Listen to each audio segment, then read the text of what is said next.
What's going on? Sean here, back at it again. Today we're going to be talking about 6 different ways you can screen your tenants better for your rental properties. Nerf this!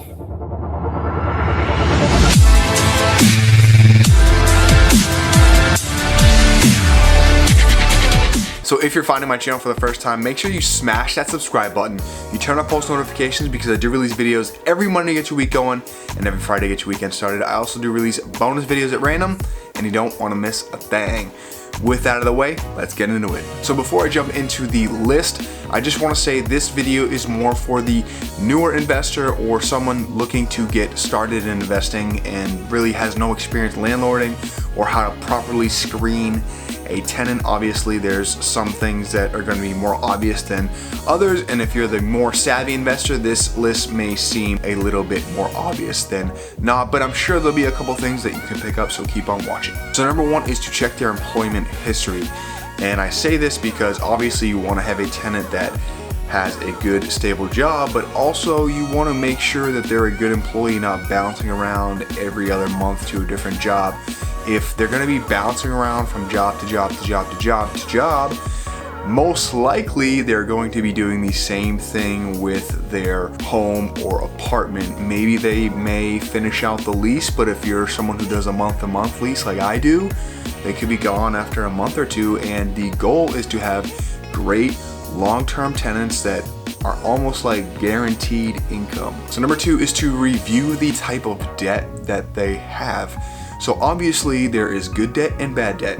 An example of bad debt would be a bunch of credit card debt that they racked up trying to flex and impress all their friends. Maybe they bought some really expensive pairs of jeans or shoes or t-shirts or clothes, or a car maybe that is a little bit too expensive for their actual income, or they're just trying to maintain this false lifestyle. An example of some good debt may be student loans. Maybe they had to take out some loans to get that degree, to get that better job, or maybe they bought some personal development items on a credit card. It's always good to review the type of debt that they have, because if they're taking on bad debt, it's really indicative of the type of tenant they are going to be, and you want to make sure they're going to pay their rent, because that's how you get paid, my friend. Number 3 is to check their landlord references, and this is going to be involving a couple different of these tips, but number 1, you want to ask if they will be dirty. And I say this because your rental property is your business, so you want to make sure that they're going to maintain their unit and keep it in good shape, so you're not going to have maintenance calls every other day. So when they eventually do move out, because they will eventually, you want to have it nice and neat and clean for the next person. You want to make sure it's not all destroyed. You want to keep your costs of turning that unit over as low as possible. Obviously, if they're there for 10 years, things are going to happen, but you want to make sure that they're not destroying the place. And a good way to do that is to ask the previous landlord, or ask the landlord previous to the previous landlord, so going 2 landlords back. So number 4 is to note there's no such thing as a white lie when screening for tenants.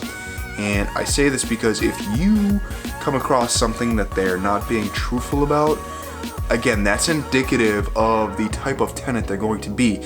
Now, if they aren't being 100% transparent with you or 100% truthful, that's a red flag right there. That's not someone you want to have in your rental unit, because if you have someone in your unit that isn't telling the truth, what else are they capable of?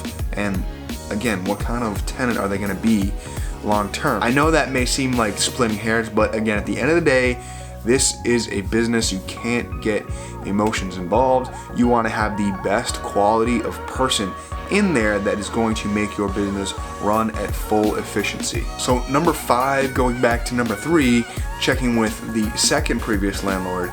Again, you want to check as many references on this person as you can, especially if you can get more than 2 landlords. You obviously want to call the present landlord, but you also want to check with the landlord beyond the previous landlord, and even maybe go 3 landlords back, because chances are they did not have a good experience with all 3 landlords. Maybe they did, you never know, and if they did, that's great for you. But chances are there's going to be 1 out of those 3 or 1 out of those 2 that don't like that tenant for whatever reason, or have a bad story about that tenant that you want to have in the back of your mind to at least ask them about and give them a chance to be honest about it. I say this because if they're with a present landlord now and you just check their reference and they're a terrible tenant, that landlord is going to tell you they're a great tenant because they want to get them out of their rental unit. So that's why it's so important to check more than one bag, because again, that present landlord could want them gone and may not want to go through the process of evicting them, and you're their ticket. So again, it's a business and they want to make it run at full efficiency, just like you. So if that's a terrible tenant, they're going to do anything they can to get rid of him without it costing them money, because evictions are long and costly, especially in this part of the country up in the Northeast where I'm at. And so that brings me to the sixth and final tip. Check and make sure they do not have an eviction on record if they've never been evicted, because if they have, chances are that they are not a great tenant. Now, I do know that sometimes life can happen, things can happen. Maybe someone lost a job unexpectedly. Maybe someone had a death in the family that caused things to really go in a downward spiral. But this is where you really need to check the other things on this list and make sure everything else checks out, and make sure that eviction was a one-time fluke. Now, chances are probably not. But I know you'd like to give people the benefit of the doubt. However, going back to what I've said a few times in this video already, this is a business. You're here to make money. You're here to make it run at full efficiency. So make sure they don't have any evictions on record.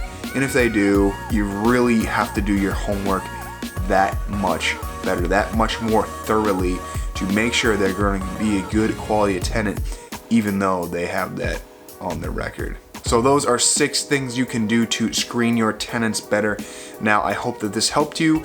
If you're looking to get started in real estate, I do list a few wealth building books, and they're mostly real estate related, down in the description box below. So check those out and make sure to pick up something if they have piqued your interest.